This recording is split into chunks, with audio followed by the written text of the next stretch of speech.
The way to Jerusalem. These events took place roughly a week before Jesus was crucified. He knew he was headed to the spot where he would die, placing himself on Calvary's altar as a sacrifice for sin. The disciples were nervous, and they had a sense of foreboding in the air. Although Jesus had previously stated that he would die, they were unprepared for this message. They didn't want to hear Jesus talk like that. They had visions of an earthly kingdom. On the road to Jerusalem, we encounter Jesus alone with his thoughts, and the disciples are taken aback. Then, as the crowd grew larger, they became terrified. Jesus needed to say something encouraging. 1. A sorrowful prediction.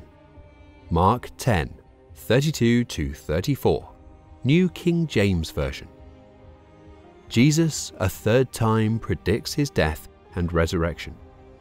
Now they were on the road, going up to Jerusalem, and Jesus was going before them, and they were amazed. And as they followed, they were afraid. Then he took the 12 aside again, and began to tell them the things that would happen to him. Behold, we are going up to Jerusalem, and the Son of Man will be betrayed to the chief priests and to the scribes, and they will condemn him to death and deliver him to the Gentiles. And they will mock him and scourge him and spit on him and kill him. And the third day he will rise again. Jesus said he would be betrayed, sentenced, and executed. Mark 8:31. New King James Version. Jesus predicts his death and resurrection, and he began to teach them that the Son of Man must suffer many things, and be rejected by the elders and chief priests and scribes, and be killed, and after 3 days rise again. He had warned them that this would happen. The word that jumps out in that statement is would. Jesus spoke about the necessity of his cross. Mark 9:31, New King James Version. For he taught his disciples and said to them, the Son of Man is being betrayed into the hands of men, and they will kill him. And after he is killed, he will rise the third day. Later, he mentioned his death again, but this time he used the term will. As he described what would happen to him, the emphasis was on the cruelty of the crucifixion. When Jesus made these prophecies, he was completely in control. Jesus handled his death in a way that we cannot. We understand that death is unavoidable, but we have no idea when, where, or how we will die. Jesus was fully aware of his death at Calvary. Instead of becoming a victim of circumstance or a martyr for a cause, Jesus was determined to pass. No one takes my life, but I lay it down of myself, he told the followers. John 10:18, New King James Version. No one takes it from me, but I lay it down of myself. I have the power to lay it down, and I have the power to take it again. This command I have received from my Father. Mark 10:33-34, New King James Version.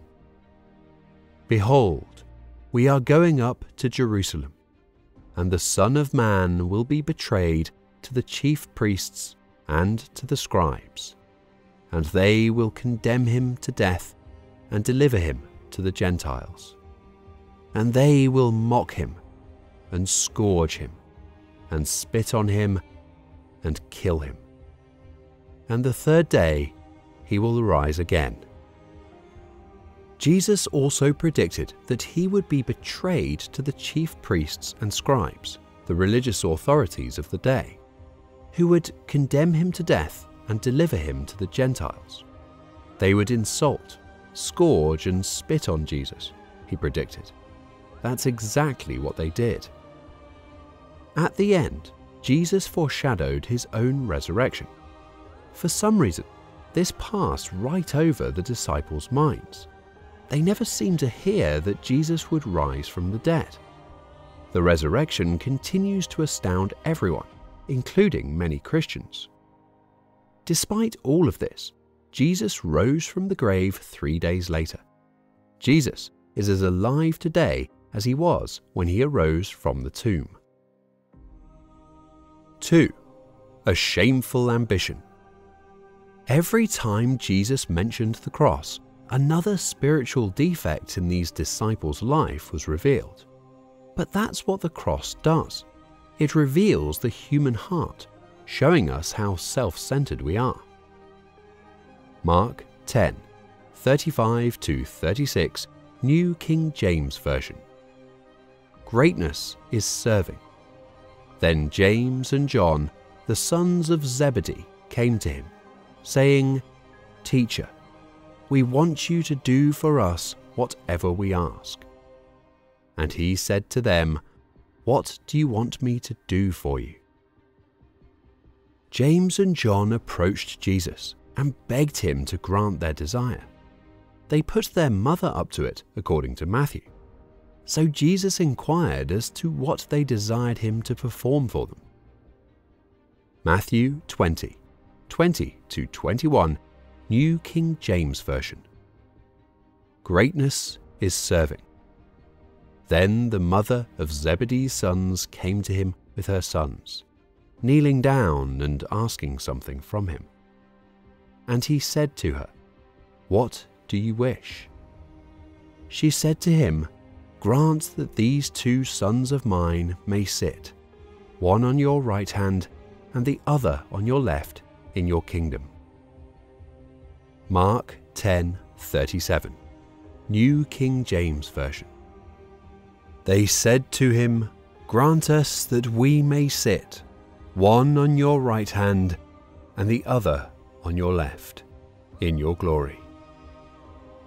They stated that they desired specific places of honor in his glory. They were vying for the 2 most crucial posts in Jesus' kingdom's upper levels. Mark 8:38, New King James Version. For whoever is ashamed of me and my words in this adulterous and sinful generation, of him the Son of Man also will be ashamed when he comes in the glory of his Father with the holy angels. At the Transfiguration, Jesus had been speaking of his future glory and had shown them a glimpse of his kingdom. Matthew 17, 1-13, New King James Version. Jesus transfigured on the mount. Now, after 6 days, Jesus took Peter, James, and John, his brother, led them up on a high mountain by themselves, and he was transfigured before them. His face shone like the sun, and his clothes became as white as the light. And behold, Moses and Elijah appeared to them, talking with him. Then Peter answered and said to Jesus, "Lord, it is good for us to be here. If you wish, let us make here 3 tabernacles, one for you, one for Moses, and one for Elijah." While he was still speaking, behold, a bright cloud overshadowed them, and suddenly a voice came out of the cloud, saying, "This is my beloved Son, in whom I am well pleased. Hear him." And when the disciples heard it, they fell on their faces and were greatly afraid. But Jesus came and touched them and said, "Arise, and do not be afraid." When they had lifted up their eyes, they saw no one but Jesus only. Now as they came down from the mountain, Jesus commanded them, saying, "Tell the vision to no one, until the Son of Man is risen from the dead." And his disciples asked him, saying, "Why then do the scribes say that Elijah must come first?" Jesus answered and said to them, "Indeed, Elijah is coming first, and will restore all things. But I say to you that Elijah has come already, and they did not know him, but did to him whatever they wished. Likewise, the Son of Man is also about to suffer at their hands." Then the disciples understood that he spoke to them of John the Baptist. As a result, James and John heard that portion of the message. They were reluctant to grasp the cross, but they had grasped the glory aspect of it. We too behave in this manner. We may be reluctant to understand the message of hardship and sacrifice, but our ears perk up when the word glory is invoked. Mark 10:38, New King James Version. But Jesus said to them, "You do not know what you ask. You are able to drink the cup that I drink, and be baptized with the baptism that I am baptized with." They didn't know what they were asking, so Jesus said, "Are you able to drink the cup that I drink, and be baptized with the baptism that I am baptized with? Father, if it is your will, take this cup away from me. Nevertheless, not my will, but yours be done." Jesus would ask, "Shall I not drink the cup which my Father has given me?" He would ask the disciples later. John 18:11, New King James Version.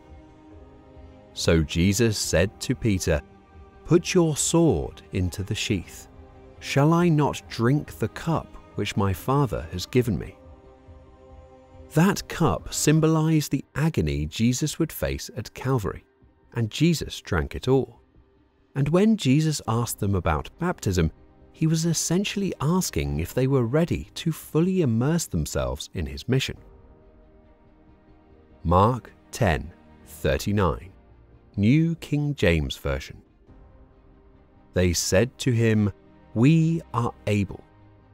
So Jesus said to them, "You will indeed drink the cup that I drink, and with the baptism I am baptized with, you will be baptized."